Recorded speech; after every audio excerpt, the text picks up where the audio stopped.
프란치스코와 보나벤투라. 지은이 폴 루트, 옮기니 한규희 보나벤투라. 프란치스코 출판사. 4장.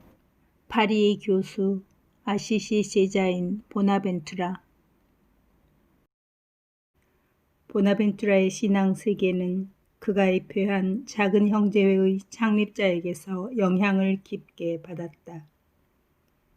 위대한 현대 스위스 신학자 폰 발타살은 프란치스코가 보나벤투라에게 끼친 영향을 다음과 같이 묘사한다.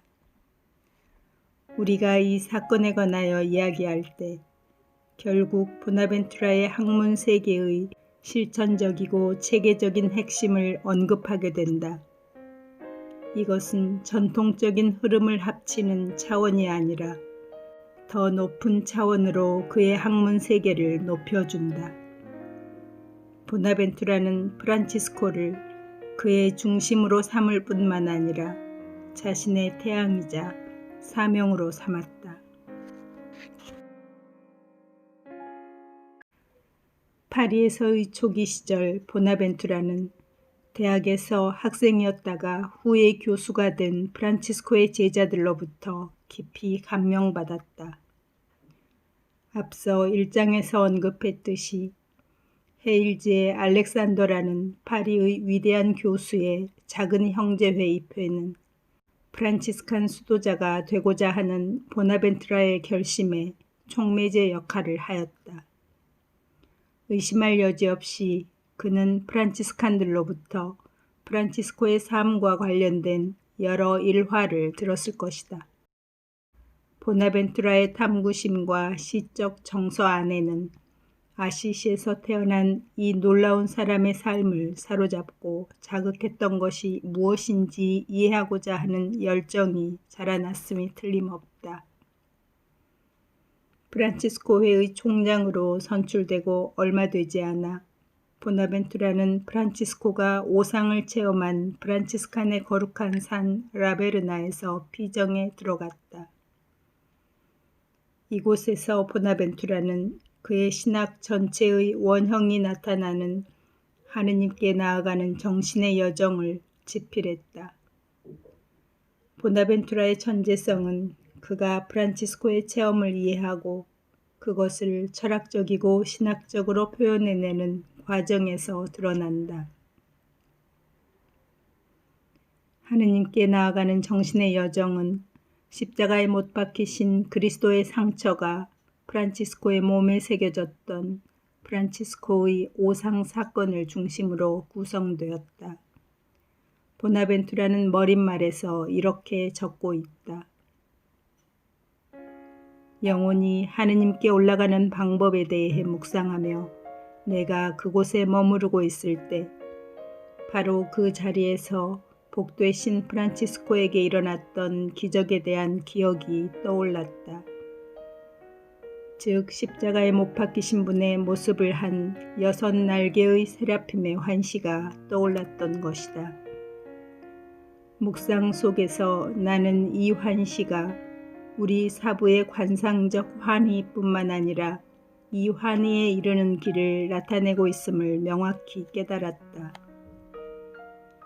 하느님께 나아가는 정신의 여정은 기본적으로 하느님과의 일치를 향해 나아가는 이들을 안내하는 것을 목표로 하는 신실하고 사변적인 묵상이다. 보나벤투라가 머릿말과 마지막 장에서 다시 강조하고 있듯이 이 여정의 성공적인 실현을 위한 모범은 프란치스코이다. 이 장에서 우리는 프란치스코가 하느님께 나아가는 정신의 여정에서뿐만 아니라 보나벤투라 신학 전체에도 영감을 주는 모범으로서 역할을 하는 방법들을 살펴보고자 한다. 하느님께 가는 길. 먼저 하느님께 나아가는 정신의 여정의 6단계는 관상 또는 묵상으로 언급되고 있다. 이는 보나벤투라가 우리가 하느님께 나아가는 길을 아는 것이 예를 들어 하느님이 존재한다는 것을 인간 이성만을 사용하여 입증하고자 하는 복잡한 논쟁을 통해서 가능하다고 제안하는 것처럼 보일 수 있다. 하지만 1장의 도입부에서 저자는 인간의 노력 그 자체만으로는 하느님께 나아갈 수 없음을 분명히 하고 있다. 만약 누군가가 이 여정의 길을 따라 나아가고자 한다면 반드시 하느님의 도움이 있어야 한다. 우리의 내적 진보가 아무리 적절하게 계획되었다 하더라도 하느님의 도움이 수반되지 않으면 아무 소용이 없다. 하느님의 도움은 그것을 갈망하는 이들에게 주어진다. 기도가 이 상승의 어머니요 시작이다. 프란치스코의 인생 여정과 마찬가지로 보나벤투라의 수도 여정도 단순히 우리가 이해할 수 있는 질서정연하고 교과서적인 여정이 아니다. 그것은 하느님이 우리 삶의 실제 속으로 파고들어오도록 허락하는 것과 우리가 새로운 목적의식을 갖고 전망하도록 우리의 가장 소중한 계획마저 산산이 부서뜨리는 것을 수반한다. 보나벤투라 역시 프란치스코처럼 하느님에게서 시작한다. 보나벤투라의 작품들 안에서 하느님은 언제나 계시의 하느님, 삼위일체 하느님이다. 하지만 삼위일체의 본질에 대한 자신의 고유한 이해를 발전시키는데 보나벤투라가 활용한 원천들에 주목하는 것은 중요하다. 무엇보다도 보나벤투라는 특별한 목적을 염두에 두고 위 디오니시우스의 삼위일체적 사고를 사용한다. 위 디오니시우스의 사상은 활동적인 삼위일체에 대해 말하고 있고 그 사상은 하느님이 최고선이라는 믿음에서부터 시작된다. 선은 그 정의에서 볼 때 표현되어야만 한다.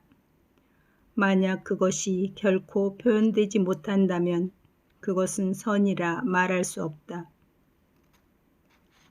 하느님이 최고선이라고 말하는 것은 하느님이 제한 없이 선을 표현해야만 함을 말한다.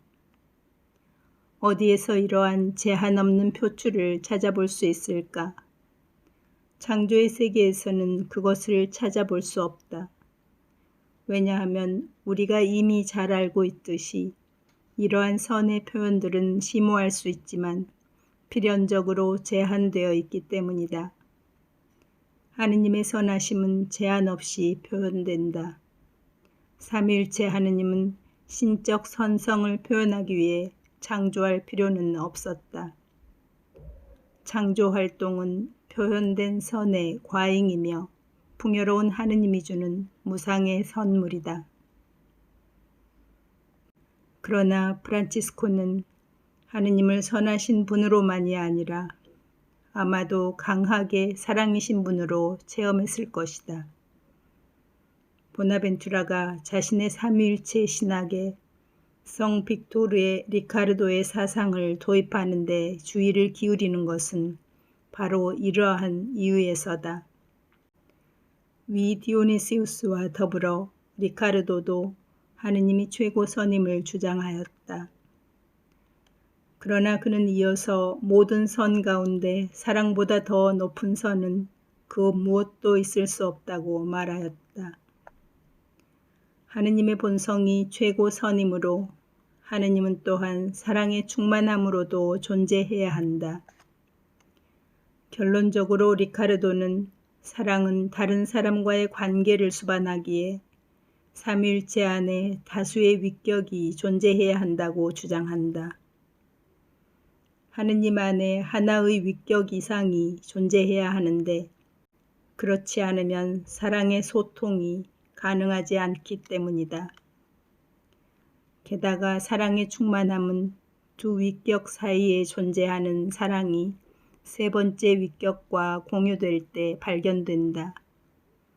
그러므로 사랑의 충만함이신 하느님의 삶은 세 위격, 성부, 성자, 성령 사이의 사랑의 무한한 소통의 삶인 것이다. 보나벤투라는 자신의 삼위일체 신학 안에 리카르도의 사상을 통합함으로써 위 디오니시우스의 신학과 마찬가지로 하느님에 대해 표현된 선의 측면에서뿐만 아니라 사랑의 소통 측면에서도 말할 수 있게 되었다. 이렇게 해서 보나벤투라는 프란치스코의 체험에 신학적 모습을 띠게 한다. 하느님은 무엇보다도 열망하게 되는 선하신 분이다. 하느님은 사랑의 껴안음을 통해 인간 영혼과 소통하고 그에게 다가가고 그를 사로잡는 분이다.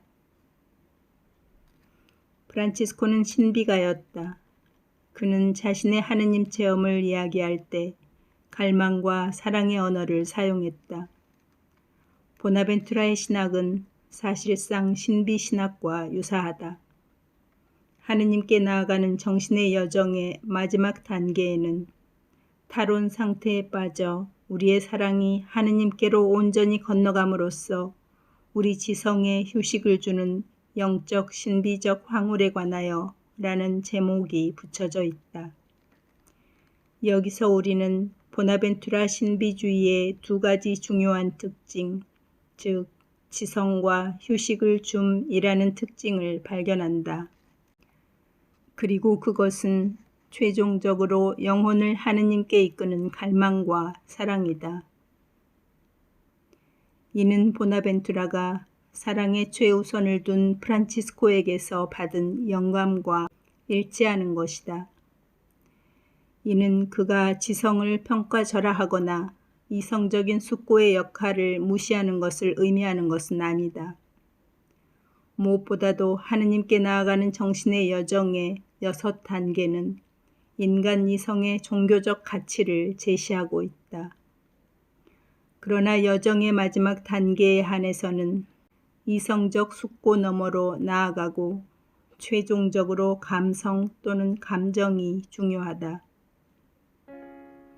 이 건너감이 완전해지려면 모든 지적 활동은 포기되어야 하고 우리 갈망의 절정은 완전히 하느님을 향하여 돌려져야 하며 하느님 안에서 변형되어야 한다. 이 마지막 단계에서 하느님을 체험한다는 것은 우리가 가진 하느님에 대한 개념들을 생각하는 것이 아니라 감성적인 체험 안에서 하느님을 직접 마주하는 것이다. 프란치스코의 글에서처럼 보나벤투라도 이 신비적 상태를 향한 움직임을 설명하기 위해 부부애적인 묘사를 사용하고 있다. 영혼이 그 정배를 보고 듣고 냄새 맡고 맛보고 껴안을 때 영혼은 신부처럼 노래 부를 수 있다.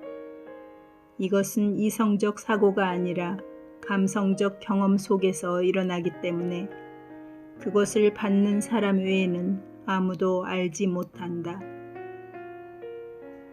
사랑이 하느님께 나아가는 여정에서 원동력이 된다는 확신은 보나벤투라의 작품들 안에서 빛을 발한다. 그는 3가지 길에서 다음과 같이 적고 있다. 사랑을 통해 우리에게 부족한 것은 무엇이나 우리에게 주어진다. 사랑을 통해 온갖 선이 복된 자들에게 풍요롭게 주어진다. 그리고 사랑을 통해 지극히 바라는 임의 현존을 얻게 된다. 프란치스코의 오상 신비 체험의 핵심에서 발견되는 것 역시 이와 같은 사랑이다. 오상은 십자가에 못 박히신 분의 모습을 한 6날개의 세라핌의 환시와 관련되어 묘사된다. 세라핌은 천사들에 관한 위 디오니시우스의 작품들 안에서 발견된다. 이들은 천사들의 위계에서 가장 높은 등급에 있고 그들의 역할은 단순히 또 온전히 하느님을 사랑하는 것이다. 그러므로 프란치스코의 오상은 본질적으로 하느님의 넘쳐 흐르는 사랑에 대한 그의 체험이다. 또한 하느님에 대한 그 자신의 사랑에 대한 확증이다. 보나벤투라는 이러한 신적 사랑의 체험 안에서 궁극적인 진리를 발견하게 된다고 주장한다. 그가 세 가지 길에서 적고 있듯이 진리는 애무와 사랑으로 껴안아야 하는 것으로 이는 세라핌과 관련이 있다. 심지어 더욱 전문적인 보나벤투라의 작품 안에서도 프란치스코의 하느님 체험에 대한 그의 고찰 때문에 형성되고 고취되는 신학적 접근을 확인할 수 있다. 파리 대학에서 교수로서 그의 재임 기간이 끝나갈 무렵 보나벤투라는 삼위일체의 신비에 관한 토론 문제집이라는 작품을 집필하였다. 이 작품의 첫 번째 논제는 하느님의 존재가 알려져 있음에 대한 확신에 관하여 라는 주제에 대해 살펴보고 있다. 보나벤투라는 이 주제를 다루면서 인간이 하느님을 아는 것이 가능하다는 것을 증명하는데 관심을 둔다. 그의 관심은 경험에 의한 것이다. 그의 출발점은 하느님은 최고선으로 존재하고 세상은 하느님의 창조물이라는 믿음이다. 보나벤투라는 아시시 프란치스코의 하느님 체험에 관한 자신의 고찰을 통해 우리를 위해 이 종교적인 실제를 분명하게 하고자 한다. 보나벤투라가 추정하듯이 하느님이 존재한다는 사실은 프란치스코의 체험 안에서 명확히 나타난다. 만약에 그 체험에 하느님이 존재하지 않는다면 프란치스코의 삶은 아무런 의미도 없었을 것이다. 그러한 삶은 비이성적이고 무의미한 삶이었을 것이다. 그러나 프란치스코는 보나벤투라가 확신하듯이 인간 삶을 위한 의미와 중요성을 가지고 있고 결과적으로 프란치스코의 영감의 중심에 존재하는 하느님도 마찬가지이다. 보나벤투라가 주장하듯이 하느님이 존재하기 때문에 그리고 프란치스코가 그러했듯이 세계와 그 안에 포함된 모든 하느님의 창조물 때문에 우리도 하느님의 현존을 발견하고 하느님을 바라고 알고 체험할 수 있다. 첫 번째 논제는 우리가 하느님의 존재를 인식하는 방법에 대해 논의한다. 예를 들어 보나벤투라는 그가 두 번째 길이라 부르는 것 안에서 경험한 세계의 본질을 고찰하라고 권고한다. 이러한 고찰은 한계 체험과 완전성에 대한 갈망 모두에 대한 인식을 형성한다. 그것은 우리가 아주 행복한 순간에 갖는 인식이다. 나는 이것이 영원히 계속되기를 바란다. 하지만 애석하게도 그것은 영원히 계속되지 않는다. 보나벤투라는 우리 체험의 이러한 제한된 본질을 언급한다. 그는 이어서 우리가 완전함의 상태에 관하여 알 수 있기에 우리는 단지 한계만을 안다고 주장한다. 만약 한다면 이것은 정말 완전할 것이다. 우리는 완전함 그 자체가 아니더라도 최소한 무엇이 완전함을 구성하는지에 대한 이해 능력을 갖추고 있다. 논의가 계속되면 결과적으로 우리는 절대적인 완전함인 하느님을 알 수 있는 능력을 지닌다. 보나벤투라의 길들은 자연 신학에서 시도되지 않는다. 즉 그 길들은 하느님이 실제 안에 존재한다는 증명 가능한 전제들로부터 논리적으로 증명하는 것을 목표로 하지 않는다. 예를 들어 보나벤투라는 자신의 논거가 하느님을 믿지 않는 누군가에게 하느님이 실제로 존재함을 증명하려는 것임을 주장하는 것이 아니다. 그는 신앙의 확신에서 성경이 말하는 하느님을 체험하도록 하는 확신에서 시작한다. 이러한 확신은 아시시의 프란치스코의 삶과 체험 안에서 제시된다. 그의 삶은 매우 유효한 증거이고 보나벤투라는 프란치스코가 체험했다고 주장하는 하느님이 실제로 존재하지 않는다면 프란치스코의 삶은 이해될 수 없는 것이라고 주장한다. 보나벤투라의 신학의 의도는 우리를 그래, 비록 내가 믿지 않는 이에게 하느님이 존재하고 우리가 하느님을 체험할 수 있다는 것을 논리적으로 증명할 수 없어도 나는 하느님의 존재가 프란치스코의 삶 안에서 매우 의미 있었던 것처럼 사유하는 인간 존재로서 내 삶에서도 의미 있다는 것을 알 수 있어 라고 말하도록 이끄는 데에 있다.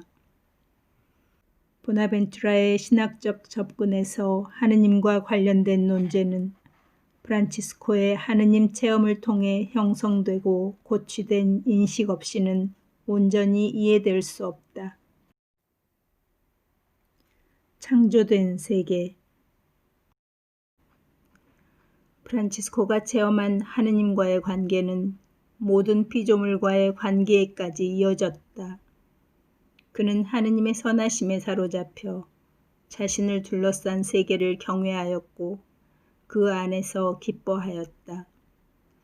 세상 만물이 그에게 끊임없이 하느님의 선하심을 연상시켜 주었기 때문이다.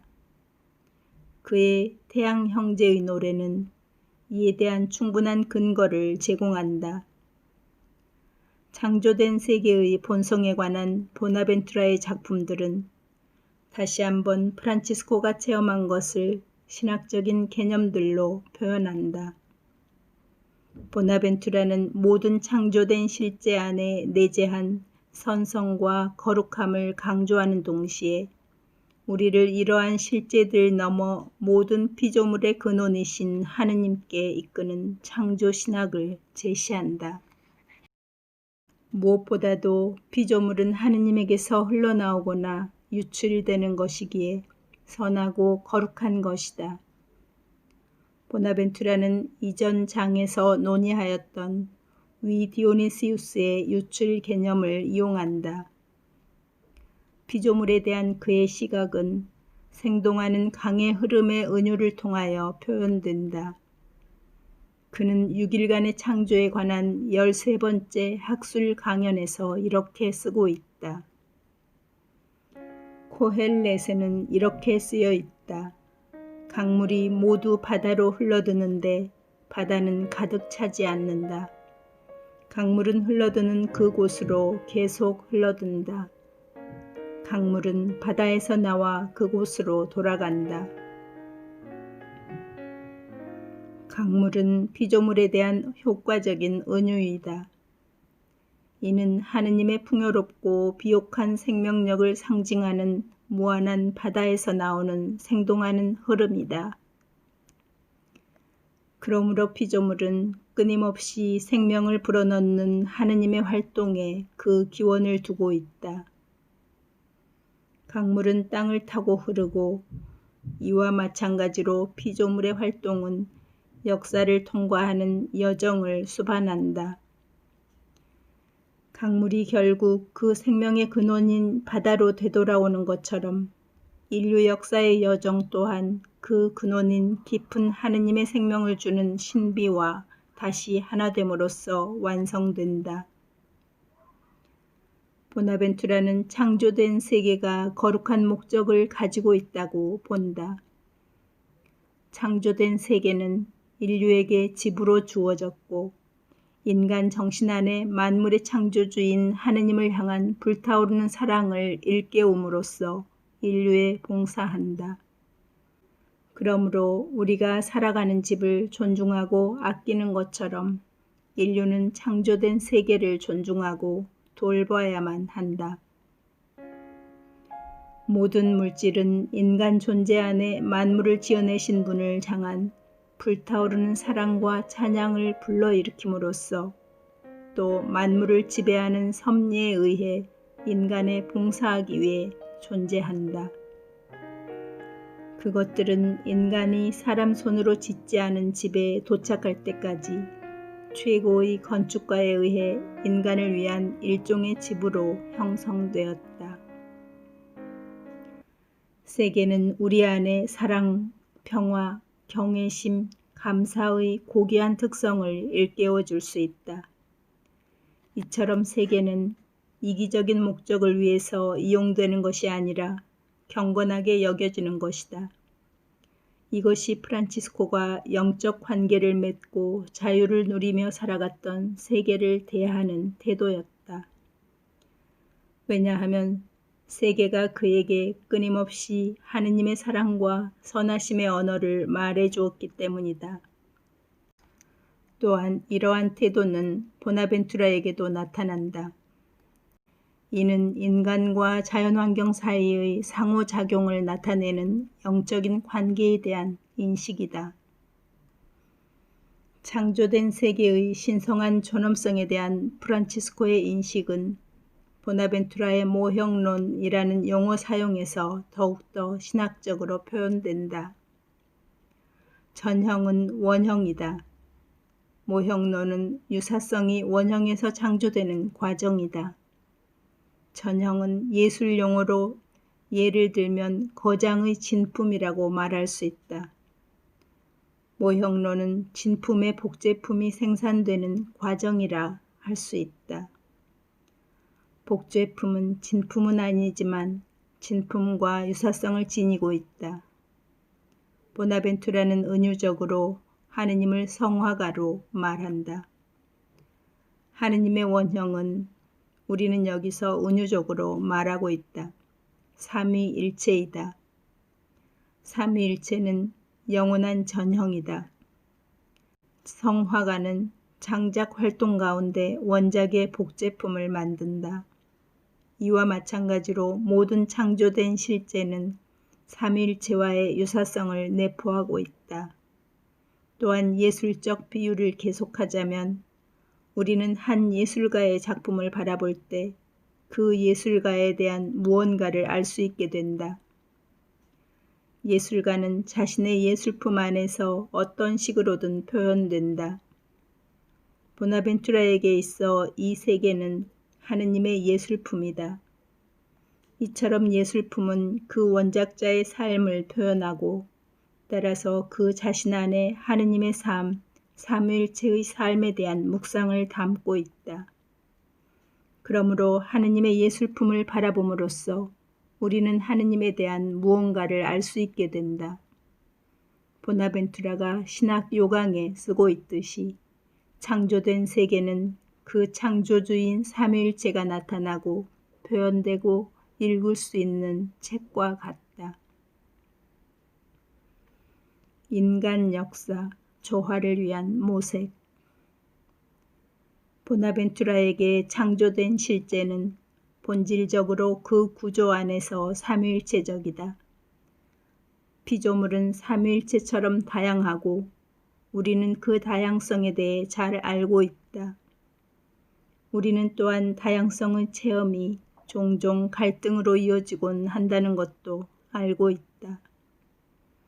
사람들이 자신들과는 다른 타인을 마주할 때 그 타인을 굴복시키거나 그를 동화시키고 동일하게 만들고자 시도할 수 있다.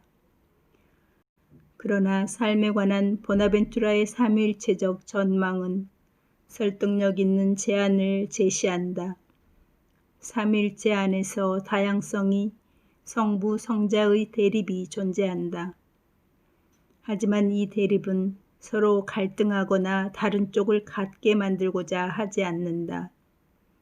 그들은 온전히 대립에 머무르지만 그런데도 성부와 성자 사이에서 흘러나오는 사랑과 선하심의 숨결인 성령의 중재를 통해서 완전한 조화를 이루며 존재한다. 보나벤투라에게 있어 하느님은 일체의 조화와 삼위일체의 개별성 모두를 동시에 지니고 있다. 삼위일체 안에서 각각의 위격은 온전히 개별적이고 다르게 존재하지만 신적 사랑의 중재를 통해 조화를 이룬다. 일치는 하느님의 심오한 삶 안에서 다양성 안에서 다양성을 통해서 존재한다. 이는 삼위일체의 삶이 사랑의 관계가 발견되는 능동적인 선의 삶이기 때문에 가능한 것이다. 그러므로 위격들은 세계 안에서 삶의 다양성을 체험함으로써 특징지어지지만 또한 일치와 조화를 갈망하는 삶을 나타내는 특징이다. 역사를 관통하는 인간의 여정은 화해의 여정이다. 이 여정은 개개인의 고유한 개성을 인식하고 동시에 모든 인간 존재가 평화 창출이라는 임무에 능동적으로 참여하는 여정이 된다. 그리고 또다시 이 여정을 위한 모범은 평화의 사람 프란치스코이다. 나는 모든 이해력을 초월하는 그 평화의 길로 우리의 발을 인도해 주시기를 영원하신 아버지께 간구한다. 이 평화는 우리 주 예수 그리스도께서 우리에게 알려주시고 베풀어 주셨으며 우리 사부 프란치스코에 의해 거듭거듭 전해진 것이다. 그는 모든 설교의 시작과 끝에 평화를 선포하였고 인사할 때마다 평화를 빌어주었으며 관상에 들 때마다 무화경의 평화를 갈망하였다. 보나벤투라는 인간 역사의 여정을 원의 형태로 설명한다. 원을 따라 그려보면 원은 그 출발점으로 돌아간다. 그 여정은 원이 완성될 때, 그 기원으로 돌아감이 달성될 때 완료된다. 보나벤투라는 삼위일체에 관한 그의 작품의 결론에서 다음과 같이 적고 있다. 영원한 삶은 지극히 복되신 삼위일체로부터 유출되고 삼위일체와 유사한 인간이 이해하기 쉬운 어떤 원처럼 하느님과 일치하는 영광에 의해 지극히 복되신 삼위일체께로 돌아갈 때만 존재한다. 그러나 우리는 아직 이루지 못한 삶의 경험에서도 조화와 일치를 알 수 있다. 조화의 원은 아직 완성되지 않았다. 보나벤투라는 인간이 홀로 원을 완성하는 것은 불가능하다고 주장한다. 인간은 미아가 되어버렸다. 조화의 원은 부서졌고 원을 완성하기 위한 원의 중심은 찾을 수 없게 되었다. 여기서 하느님이 주도권을 지닌다. 하느님은 우리의 중심으로 자리한다. 보나벤투라는 어떻게 하면 원의 중심을 찾을 수 있는지 다음과 같이 질문한다. 인간의 죄에서 구원을 낳는 하느님의 지혜는 얼마나 경이로운가. 원 안에서 그 중심을 잃어버렸기에 서로 직각을 이루며 교차하는 두 선에 의지하지 않고서는 그것을 찾을 수 없게 되었다. 두 선이 서로 직각을 이루는 교차점은 십자가에 못 박히신 그리스도를 의미한다. 이 십자가는 우리를 다시 한번 제자리에 놓게 되는 그리스도 안에 존재한다. 삶이 그리스도를 중심으로 삼을 때, 그것이 그리스도와 닮아갈 때 하느님께 나아가는 여정은 새로워지고 인간 영혼이 간절히 바라는 조화가 회복된다. 원과 그 중심은 보나벤투라에게 있어 간단하지 않은 신학적 관념이다. 다시 한번 프란치스코는 그의 영감이 된다. 이는 프란치스코의 수도 여정이 성 다미아노 성당의 십자가 앞에서 홀로 무릎 꿇어 기도함으로써 시작되었음을 의미한다. 프란치스코가 자신의 삶에 동기를 부여한 말을 들었던 장소가 성 다미아노 성당이다. 보나벤투라는 프란치스코의 회개를 다룬 아시시의 성 프란치스코의 대전기의 두 번째 장에서 이렇게 적고 있다. 어느 날 프란치스코는 묵상하기 위해 들로 향하던 가운데 오래되어 다 허물어져가는 성 다미아노 성당 곁을 지나가게 되었다. 성령에 인도되어 그는 기도하기 위해 안으로 들어섰다. 그는 십자가에 못 박히신 그리스도가 그려진 상 앞에 꿇어 엎드려 기도하였고 이때 십자가로부터 3번이나 그를 부르는 소리를 들었다. 프란치스코야, 가서 네가 보았듯이 허물어져 가는 나의 집을 고쳐라. 동시에 이는 프란치스코의 수도 여정의 완성을 라베르나의 정상에서의 오상체험, 십자가에 못 박히신 그리스도에게서 쏟아져 나오는 하느님의 강한 사랑에 대한 그의 존재 가장 깊은 곳에서의 체험에서 찾게 됨을 의미한다. 프란치스코의 여정은 그리스도로 시작하여 그리스도로 끝마쳤으며 이 여정을 위해 프란치스코는 그리스도를 닮고자 더욱더 노력하였다. 이러한 노력은 외형적인 부분뿐만 아니라 십자가에 못 박히신 분에 대한 사랑으로 충만한 마음에서 우러나오는 모방이었다. 이것이 프란치스코가 완전한 인간인 그리스도가 또한 하느님 인간임을 잊지 않으면서 예수의 인성을 많이 강조하는 이유였다. 프란치스코에게 있어 그리스도가 살았던 인간의 삶은 하느님 사랑의 최대한의 표현이었다. 사랑에 빠진 이가 사랑하는 이에 대한 열망에 맞는 삶의 방식을 취하려고 애쓰듯 프란치스코는 가능한 한 문자 그대로 그리스도의 삶을 모방하고자 애썼다. 프란치스코의 삶의 양식은 결코 외적 행위가 아니었다. 오히려 이는 억제할 수 없는 하느님 사랑의 힘으로 북돋아진 그의 마음으로부터 너무나 자연스레 일어난 것이었다. 그러므로 보나벤투라는 인간 운명의 실현에 대한 근본적인 전망 안에서 그리스도 중심성을 이렇게 설명하고 있다.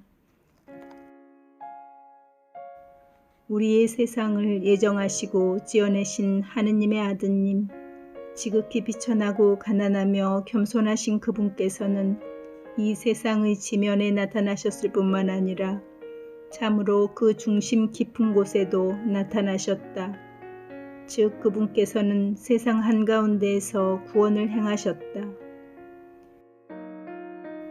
우리는 예수의 인성에서 계시되는 삶의 양식에서 하느님께 나아가는 여정을 마무리 짓는 방법을 찾아볼 수 있다. 이러한 도전은 프란치스코가 그러했듯이 그리스도를 닮은 이가 되는 것, 그리스도의 참된 모방자가 되는 것이다. 이것은 단순히 그리스도의 행동을 모방하는 것이 아니다. 이는 마음에서 해결되는 문제이다. 이 도전은 우리의 전 존재가 또 다른 그리스도들이 되는 것이다. 윤리적인 생활이란 규칙과 규정을 따라 사는 것이 아니라 하느님과 우리의 이웃을 향한 태도와 의무에 수반되는 모든 급진적인 결과와 더불어 그리스도가 살았던 것처럼 사는 것이다. 보나벤투라는 이러한 급진적인 삶의 방식이 가능하다고 주장한다. 이러한 삶은 단순히 가능한 것일 뿐만 아니라 참되고 영원한 기쁨의 원천이 되고 인간 정신의 모든 갈망을 성취하는 행복에 이르는 길이 된다. 그리고 이는 그러한 삶의 방식이 아시시의 빈자의 삶 안에서 체험되고 증언되었기 때문에 가능하다. 이것은 그 산의 정상에서 복되신 프란치스코에게도 계시되었다. 그때 그에게 십자가에 매달린 6날개의 세라핌의 환시가 나타났다. 그곳에서 그는 탈원에 빠져 하느님께로 건너갔다. 하느님께서 그를 통해서 참으로 영적인 모든 사람을 말에 의해서가 아니라 오히려 모범에 의해서 그러한 건너감과 그러한 영혼의 황홀경으로 초대하시기 위해 그를 완전한 관상의 모범으로 삼으셨다.